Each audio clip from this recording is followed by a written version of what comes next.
Ask yourself, King James, the British king, who is known for translating the Bible and is actually known to be the most authentic, the KJV, is also known to be one of the very instrumental personalities when it comes to slave trade. He traded slaves. And everywhere he gathered and kept his slaves, he would name after himself. Jamestown. Does that ring a bell? It is right here in Accra. There's a Jamestown in Jamaica. There's a Jamestown in America. It is also known that all the words in the scripture is inspired by God, only written by men. But I came across a few verses in the Bible that makes me wonder. A place like Exodus 21, 2-6. If you buy a Hebrew servant, he is to serve you for 6 years, but in the 7th year he shall go free without paying anything. If he comes alone, he is to go free alone. But if he has a wife, when he comes, she is to go with him. If his master gives him a wife, and she bears him sons or daughters, the woman and her children shall belong to her master, and only the man shall go free. But if the servant declares, I love my master and my wife and my children, and do not want to go free, then his master must take him before the judges. He shall take him to the door or the doorpost and pierce his ear with an awl. Then he will be his servant for life. Leviticus 25, 44-46. Your male and female slaves are to come from the nations around you. From them you may buy slaves. You may also buy some of the temporary residents living among you and members of their clans born in your country, and they will become your property.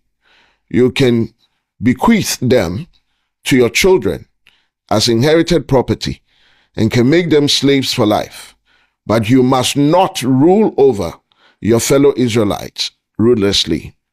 Exodus 21, 20-21. Anyone who beats their male or female slave with a rod must be punished if the slave dies as a direct result, but they are not to be punished if the slave recovers after a day or two, since the slave is their property. Exodus 21:32. If the bull gores a male or female slave, the owner must pay 30 shekels of silver to the master of the slave, and the bull is to be stoned to death. Ephesians 6:5. Slaves, obey your earthly masters with respect and fear, and with sincerity of heart, just as you would obey Christ. Ephesians 6:9. And masters, treat your slaves in the same way.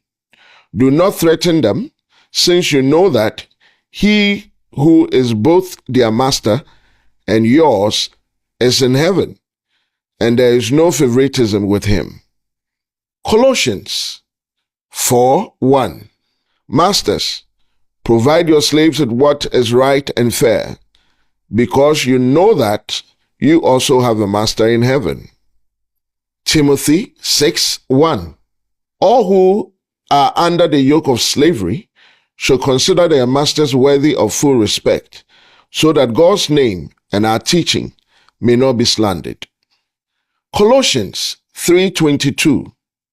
Slaves, obey your earthly masters in everything, and do it not only when their eye is on you and to carry their favor, but with sincerity of heart and reverence for the Lord.